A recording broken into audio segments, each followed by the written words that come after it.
What's up? Welcome back to the channel. My name's Nick. Thanks for coming in. If you're new here, this channel is all about taking cinematography and video production and going from good to great. That's what we're here to do. And today we're talking about something interesting, something that I've been messing around with lately, which is white balance. I pretty much set and forget my white balance. I take a reading of the room, figure out what the white balance is supposed to be, and I leave it there. I don't really change it. I don't mess with too many things. I just kind of set it to where I want it, and then I leave it. I don't really use it as too much of a creative tool, typically. But like most things during quarantine, I started doing some thought experiments, which inevitably became real experiments. So I started messing around with my white balance, and I got some pretty interesting results. First off, I wanna talk about exactly what is white balance. Now, it seems self-explanatory. It is the balance of the color white inside of your image.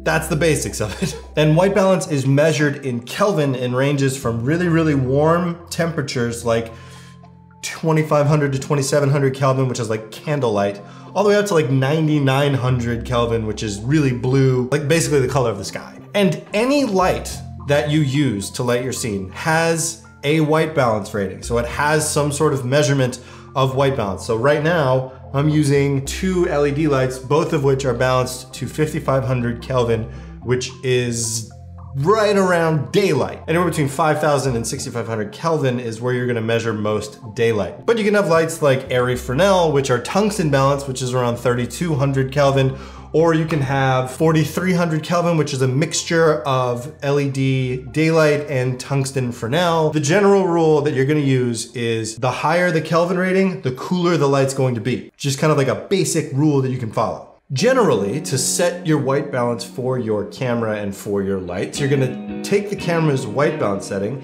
and try to match it as closely as possible to the light sources that you use. I have daylight balanced LEDs that are around 5500 Kelvin. So I set my camera, which is the Sony a7R III, to 5500 Kelvin. Now that we know the rules of white balance, we can kind of figure out how to break them. And this is where the fun stuff starts to happen. This is where that whole experimental stuff really started to take effect in my head. And the results were actually pretty cool. Right, so what I ended up doing was I took a really basic scene and just sat on the couch and read a book. And I decided to shoot it at 3 different white balances. The first one I shot at 5500 with these lights. And I had one practical light. I had a lamp off in the corner that was a tungsten balance light that was gonna give kind of a nice warm glow. And that was basically my baseline.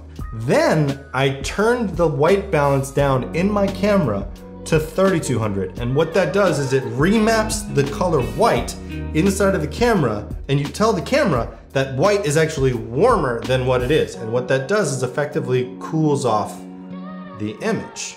Likewise, you can turn that around and set your white balance really, really cool. And what that's gonna do is gonna warm up the image. You're basically remapping your white to be cooler, which the camera compensates for by making the image warmer to try to balance it out. The result is a remapped white balance. And as you can see from these images, it creates some really interesting results. For instance, when I've remapped it to make the image look cooler, I got a much more clinical, kind of like a detective-y vibe from the image. But when I remapped it to make it look a lot warmer, I got this nice wholesome kind of, you know, sitting by the fireside type of look to the image. And so it was really cool to be able to change the entire vibe of my video just by changing one parameter inside of my camera. Now there are a couple of other ways to accomplish this, one of which is just digitally remapping your white balance, which is really easy to do if you shoot in RAW, because you can actually change your white balance after the fact inside of the metadata of the actual image.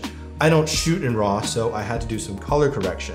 Now, this is pretty easy to do. It does take a little bit more time than resetting it in your camera. You can absolutely do it, and I didn't see any appreciable loss in quality when I did that. You can see that here in the image. The other thing that you can do is actually gel your lights. And gels are basically these transparent pieces of plastic that are specifically calibrated to give you a certain color cast to your light. And you put that in front of the light fixture. So for instance, daylight fixture, and you can put what's known as CTO, which is color temperature orange, gels in front of the light fixture to actually warm up the light. And that effectively does the same thing. That does take a lot more time, and you have to kind of think that through before you arrive on set. But again, totally a doable option. Personally though, I really like changing it in camera because it's definitely the quickest and easiest and arguably less expensive version of messing with the color science in your actual image. That's all I've got for you today. Let me know what you think of this video in the comments below. And if you guys try messing with your white balance, show me. I wanna see what you guys can do when you start hacking your own white balance and remapping